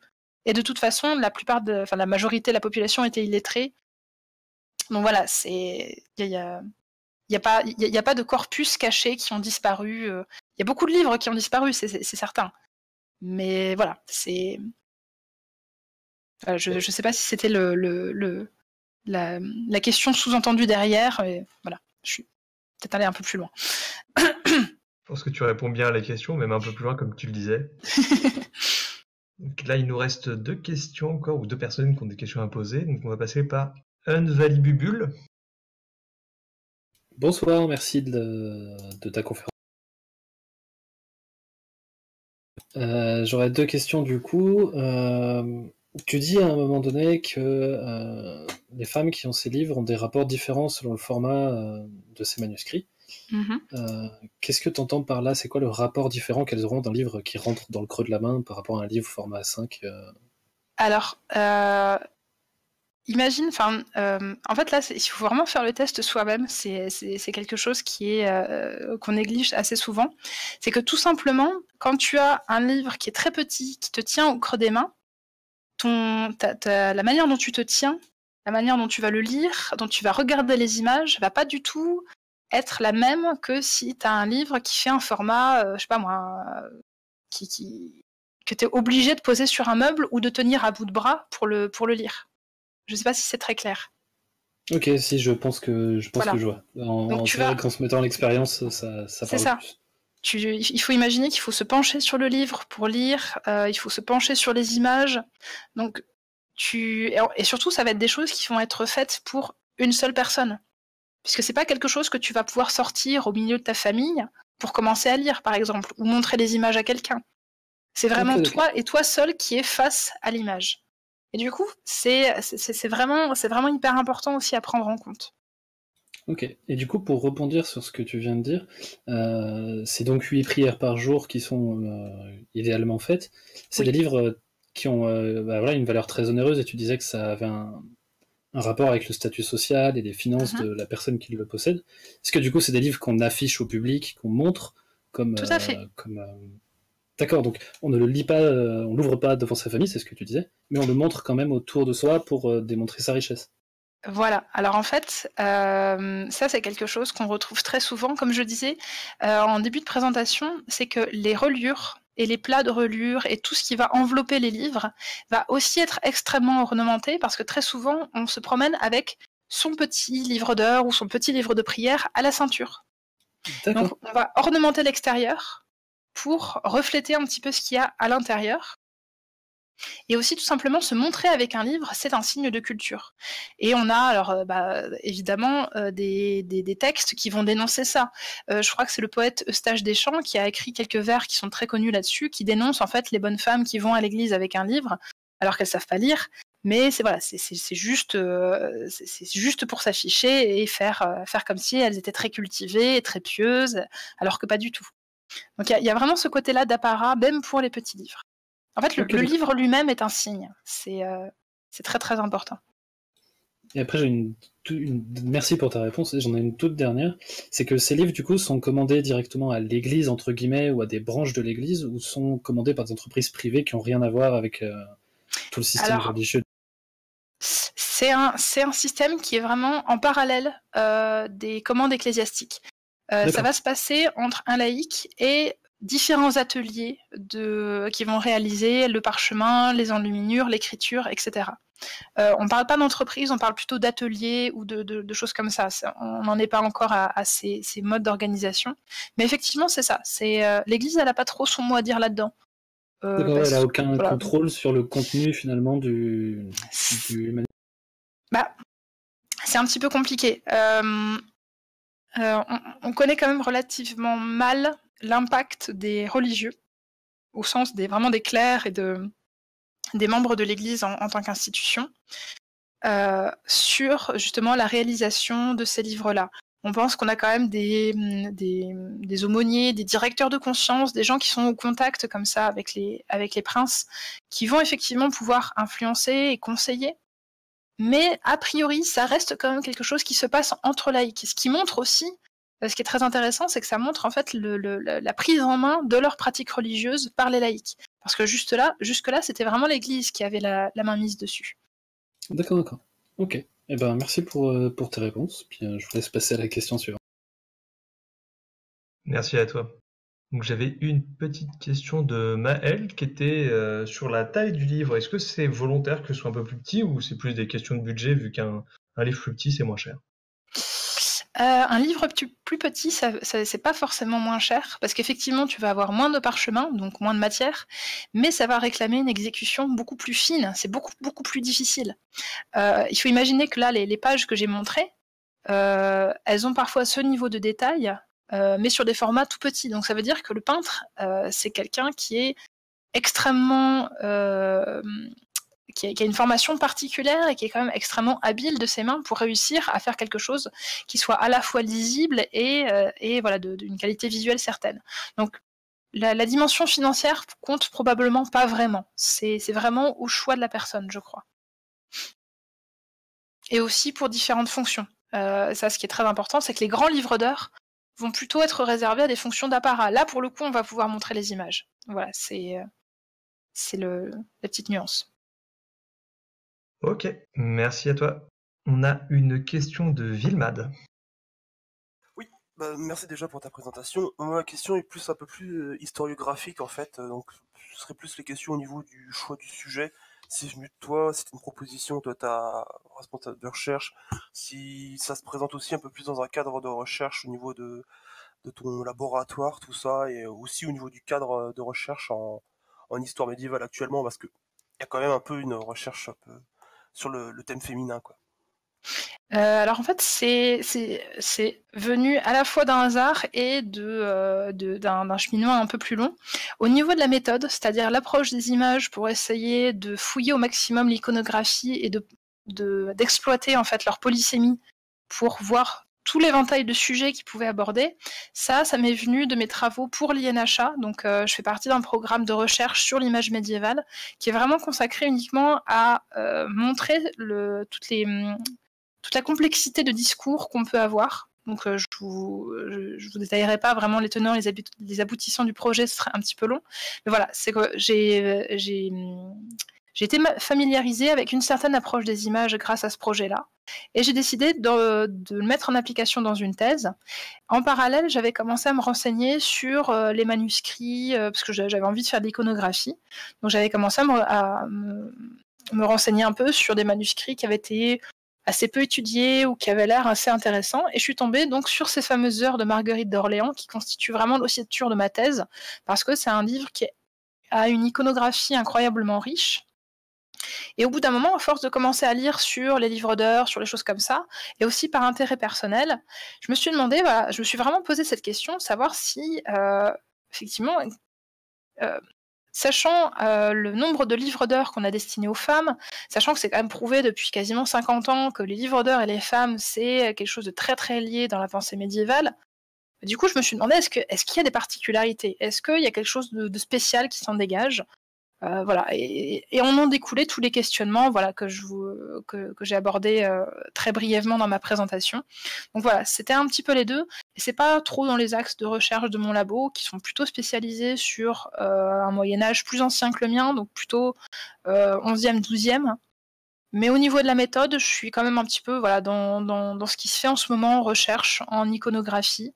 Il y a des choses qui sont un petit peu en dehors des clous, et pour le côté histoire des femmes, effectivement, les gender studies, c'est quelque chose qui est de plus en plus travaillé en France, et voilà. Et du coup, je fais partie voilà, des gens qui utilisent ces grilles de lecture dans d'autres cadres, et ici dans l'iconographie médiévale, par exemple. Voilà. Ah bah très bien, merci. Merci. Je vois que Anvalibubul s'est redémuté. As-tu une autre question? Ouais, je viens de penser à une autre chose. Tu disais, si ça dérange pas, tu disais à un moment donné qu'il arrivait que les femmes qui demandaient ces livres, qui commandaient ces livres, commandaient aussi leur contenu en partie. Mm-hmm. Est-ce que ça veut dire que le contenu toute la partie un peu moralisatrice de la place de la femme dans la société à cette époque-là pouvait être une demande de la femme, donc avec leur consentement, enfin je sais pas comment le formuler correctement, mais oui, c'était de leur vouloir et de leur... Tout à fait. Okay. Voilà, l'exemple que je citais, qui avait... l'exemple le plus flagrant là-dessus, c'est un livre d'heures qui a été commandé par une duchesse d'Anjou, enfin, la duchesse d'Anjou, s'il ne devait y en avoir qu'une, donc Yolande d'Aragon, pour sa fille. Donc elle commande un livre d'heures, a priori pour son mariage, encore avec un duc de Bretagne, on reste toujours dans les mêmes cercles. Et il y a tout un programme sur... qu'on pourrait caractériser comme qu'est-ce que c'est être une femme de pouvoir au XVe siècle. Qu'est-ce que c'est qu'être une mère, quelles sont vraiment ses valeurs et comment acquérir une légitimité en fait en tant que femme dans une famille. Donc elle va montrer comme ça à travers tout un panel d'exemples, d'images, de modèles édifiants. Elle va faire appel à toutes sortes de figures de saintes, alors de saintes très locales, hein, Sainte Radegonde qui est une abbesse poitevine.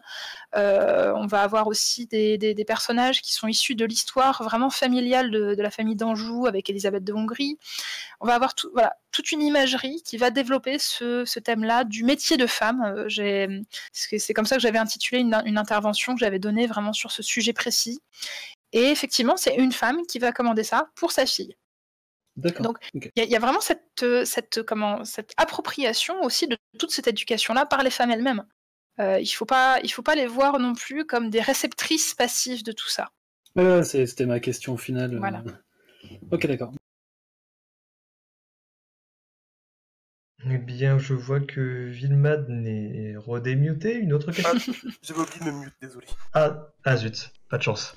Non mais moi je suis de retour, tu me connais. Oh, ah bah oui, évidemment, toujours là pour Il va nous jouer un mauvais tour. Ah, bah oui, toujours. Eh bien, je pense que c'était très intéressant. Je crois qu'on a fait un petit peu le tour. On arrive à pile poil un tout petit peu en dessous de l'heure et demie, donc je pense qu'on est bien. Je vais bien sûr chaleureusement remercier Fa, parce que c'était très intéressant. Vraiment, je pense que tout le monde ce soir a découvert plein de choses très nouvelles de l'approche de tout ça. Donc vraiment, un très grand merci de nous avoir éclairé vraiment pour le coup de toutes ces connaissances. Hein. C'était passionnant. Remercier bien sûr aussi Tofu pour l'organisation de ma thèse en synthèse et puis tous ceux qui étaient là ce soir avec nous pour en profiter, poser leurs questions. Rappelez que si vous le souhaitez, vous êtes invités à venir, ceux qui nous regardent en replay sur YouTube, ben voilà, venir sur le Discord le jeudi à partir de 21h pour ma thèse en synthèse. Vous faire des bisous et puis eh bien on se retrouve la semaine prochaine normalement pour une prochaine thèse en synthèse. Est-ce que tu veux nous teaser un petit peu ce que ce sera, Tofu? Alors, je ne l'ai pas directement sur moi, mais je vais aller voir. Voilà, je te et laisse je vous 2 dirai secondes. tout ça. Comme Quelques ça, petites on secondes. pourra savoir un petit peu ce qu'il y a. Et puis, normalement, si tout va bien, je ne sais pas, on pourrait peut-être se quitter avec un poil de musique d'ascenseur. Je crois que ça va devenir une tradition hein, de ma thèse en synthèse pour que vous soyez tranquille. Fa, je ne sais pas si en attendant, tu as un dernier mot à nous dire. Ça s'est bien passé pour toi? Oui, c'était la première fois que je faisais quelque chose sur ce format-là, donc c'était un petit peu nouveau et bah, c'était vachement chouette.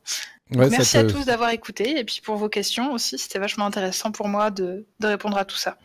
Donc, parce que tu fais des fois donc, ce genre de conférences dans des cadres classiques universitaires? Tout à fait. J'ai participé maintenant à quelques journées d'études et quelques colloques où effectivement on est un petit peu sur les mêmes formats, sauf que on est beaucoup plus limité en temps et effectivement on est face au public, donc c'est pas tout à fait pareil. Et alors, est-ce qu'on est plus impressionnant que le public ou pas? Je vous vois pas, donc c'est plus facile. Et vous ne me voyez pas non plus. C'est la première fois que je donne une conférence en pyjama, donc. Ouais, et ça, c'est vrai que ça pourrait s'appeler ma thèse en pyjama la prochaine fois. Grave. Parfait. Est-ce que Tofu, tu as retrouvé? Oui, alors à vrai dire, le prochain présentateur est avec nous. Il s'agit de Horizon, donc tu veux présenter ou sinon je lis ta candidature, c'est comme tu veux. Tu peux lire ma candidature vu que pour l'instant je n'ai rien fait. D'ailleurs, il faudra me dire à partir de quand tu voudras que je te passe les slides. Alors, on peut voir ça la semaine prochaine. Et donc, du coup, je m'en vais lire ta candidature. Donc, Horizon a fait sa thèse sur les scénarios climatiques, à l'aide d'un modèle réduit du système climatique appelé OSCAR, et a étudié les incertitudes dans les émissions anthropiques, projeté un ensemble de scénarios climatiques et bouclé avec les conséquences des émissions négatives sur le système Terre.